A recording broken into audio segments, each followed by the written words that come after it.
Hello all my comic addicted friends, it's Matt, Comic Hoarder 410, here to bring you installment part 35 of my keys, variants, and such. And today I'm going to show you some of my graded books.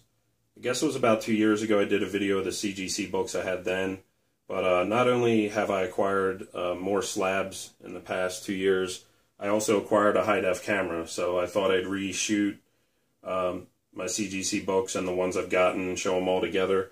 Probably going to have to break it into 2 parts and then maybe another one for my signature series books. And most of these books I'm showing are raw copies I bought and submitted for grading myself, but there's a few I bought already slabbed, and when I get to those I'll mention it. But to get started, this is my Batman Birth of the Demon promo copy. Got a 9.2 on it with white pages.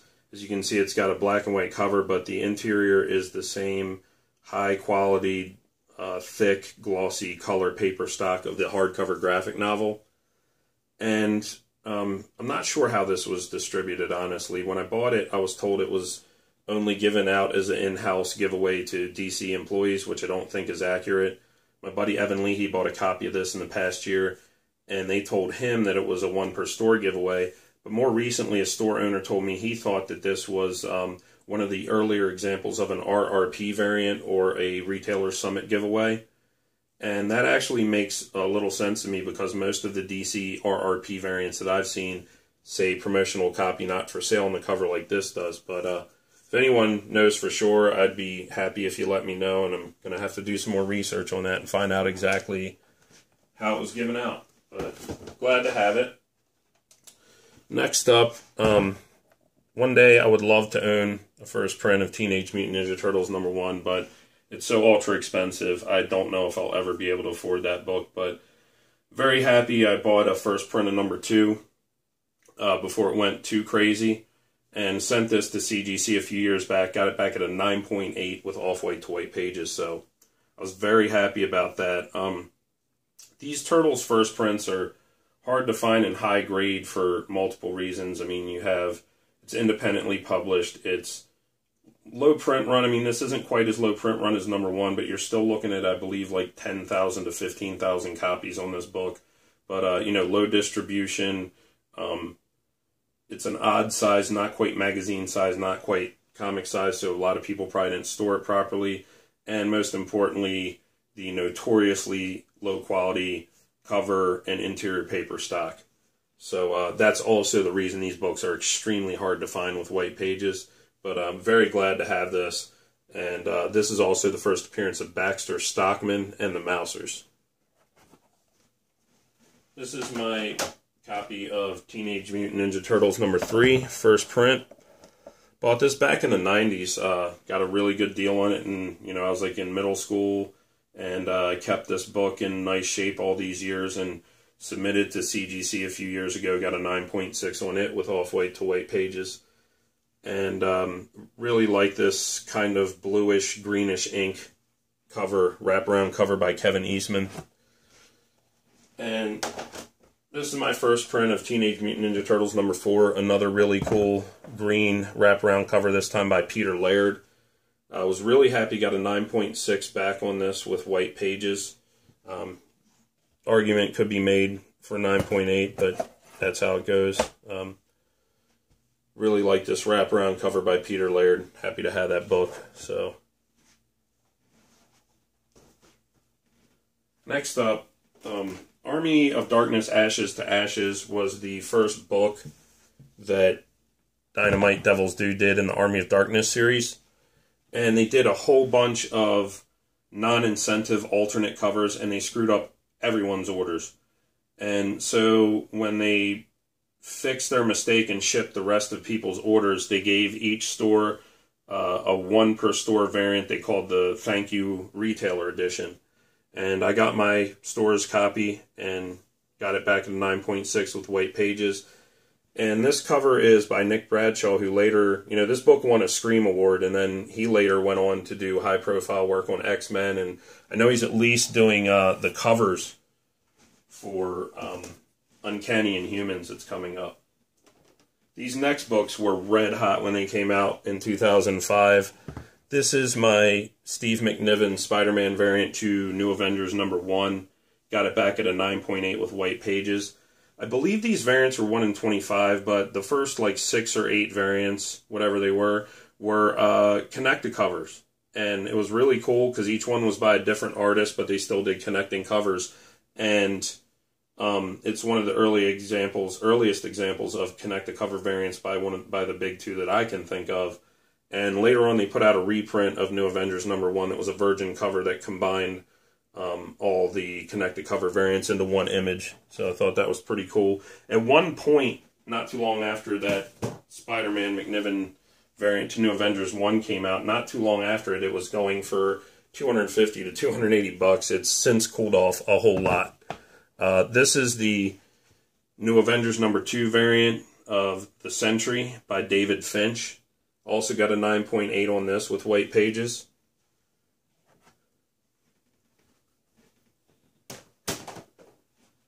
This is my copy of Batman 232, first appearance of Ra's al Ghul, classic Neil Adams cover. Got it back at a 6.5 with white pages. You know, don't exactly agree with the grade, but, you know, CGC, while it is a quote-unquote educated and professional opinion, it's still just that, and it's an opinion, and it may differ from yours, and it doesn't mean either one of you are wrong, but I don't necessarily agree with this grade. I think this could be closer to a 7.5, at least a 7. It has some minor picks in the spine that break. One slightly breaks color. It's not too bad at all. Very, very minor rubbing on top and bottom of the spine. And I think the big problem is there's some discoloration here along the back spine. That's the big flaw that brought it down. But what are you going to do? It's still a nice book to have and a classic Neil Adams cover.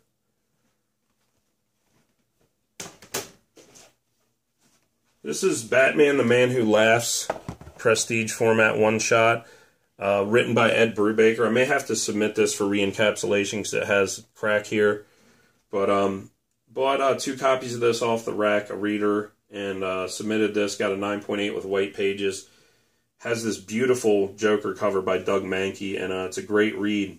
And this was before Ed Brubaker went to Marvel and did the amazing Captain America series he did with Steve Epting. So when he was doing that, people started wanting to go back and get this book, and it really, really shot up in value. And 9.8 copies were hitting around $180. And then later on, they reprinted this in a Joker hardcover, and the price dropped significantly, but still a great, great book if you see one. This is my All-Star Batman and Robin #10 recalled edition of the Frank Quitely variant. And I believe something only like 800 of these recalled variants made it to market. It was recalled for an improperly edited obscenity. And I got mine back at a 9.6 with white pages.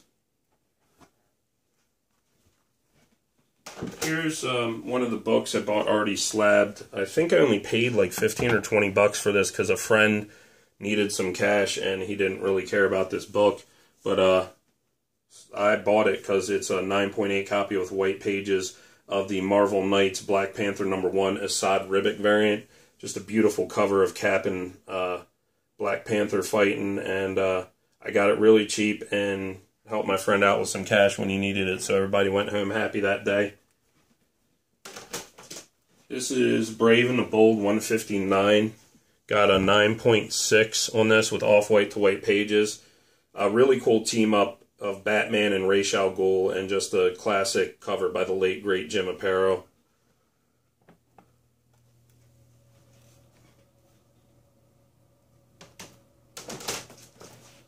Here's another book that was red hot when it came out. Buffy the Vampire Slayer Season 8, #1. When the show was canceled, creator Joss Whedon, who we've all known has gone on to amazing things, Joss Whedon said he was going to do Season 8 in comic book form, and fans went crazy, and you had a big influx of people who watched the show but didn't collect comics started buying the series, and it really blew up when it came out, and it was well done.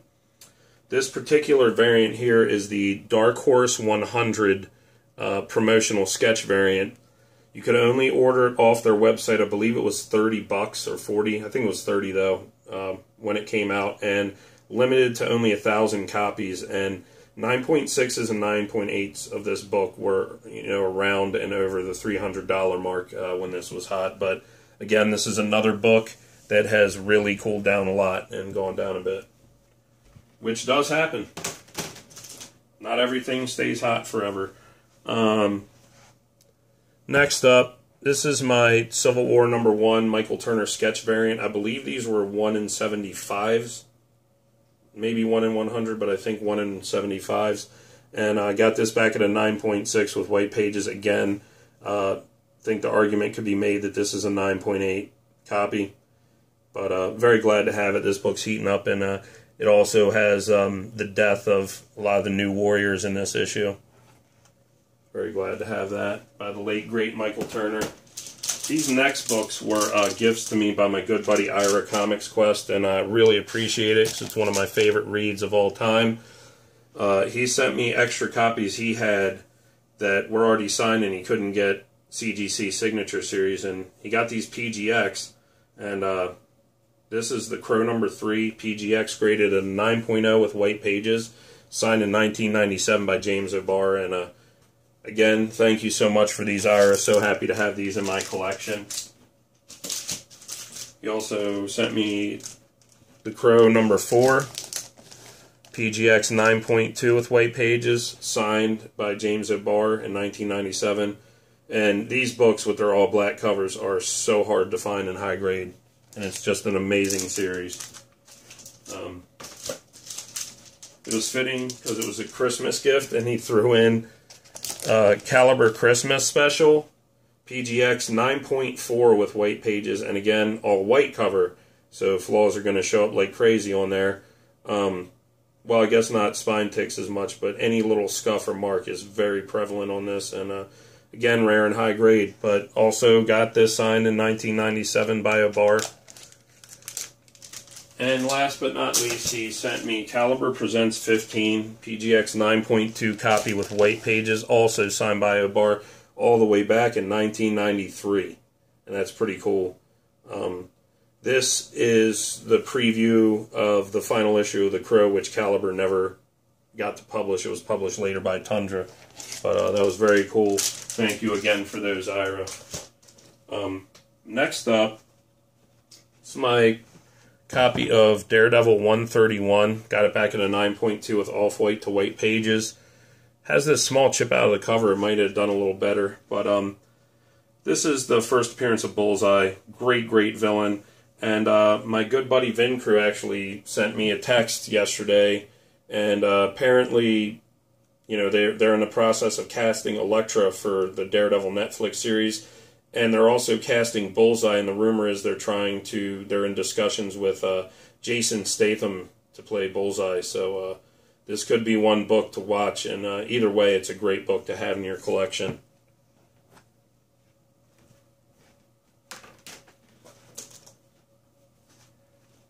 I'm a big G.I. Joe fan. This is G.I. Joe #1, got a 9.0 on it with white pages. Again, I think this could be a little better. Not, it's no 9.6 or 9.8, but this copy could easily be a 9.2 or a 9.4. Classic Herb Trimpe cover. And I have every issue of G.I. Joe 2 through 10 except one issue signed by Herb Trimpe. And I'm really kicking myself for never cracking this open and getting him to sign it. But such is life, and he did so much great work on G.I. Joe and other books. He will always be remembered. This is the final issue of G.I. Joe, issue number 155. This is the death of Lady J, but they don't say it on the CGC label, but it is the death of Lady J. And it's a CGC 9.2 with white pages. And this issue is pretty low print run. It's one of the more expensive books if you're trying to put together a run of G.I. Joe. Big fan of Eric Powell and the Goon. This is the third series by Dark Horse, but this is the Goon #1. Got a 9.8 on this with white pages, and it's just an excellent, excellent series. If you're not easily offended, it's a good read. I recommend picking it up. This is my copy of Hulk 181, first appearance of Wolverine.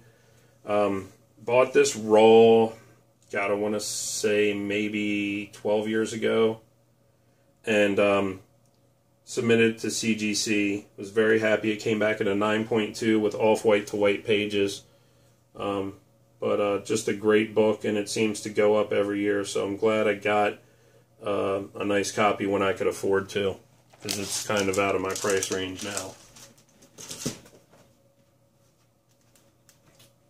Next up, bought these at the Wizard World Philly convention where they were exclusive to. These were limited to 2,500 copies. And this is the Aspen variant to World War Hulk #1 by the late, great Michael Turner. Just a beautiful, beautiful cover. You know, most of them are going to be high grade, so I kind of expected. And again, 9.8 with white pages, so happy with that. But I kick myself when I think about, I got this graded. Michael Turner was at this show. I kicked myself for not getting it signed. But I got, and then the other show he was at, I got the Aspen variant to Civil War #1 and got him to sign it, but I didn't get it CGC. So I made the wrong play both times there, but nobody has a crystal ball, I guess. Last up, this is Infinity Gauntlet #1. I bought 3 copies of this off the rack, and this is one of the unread copies I sent in and got it back at a 9.6 with white pages. This book is obviously heating up a lot, and this might be my favorite Thanos cover ever by the great George Perez. Just a beautiful, beautiful cover with a legendary layout. Love that book. So very happy to have these. I'll be back at you at some point to do the next installment. I thank you all for taking the time to stop by and check out my books. I always appreciate it. Everyone, take care of yourselves, take care of each other, and enjoy your comics.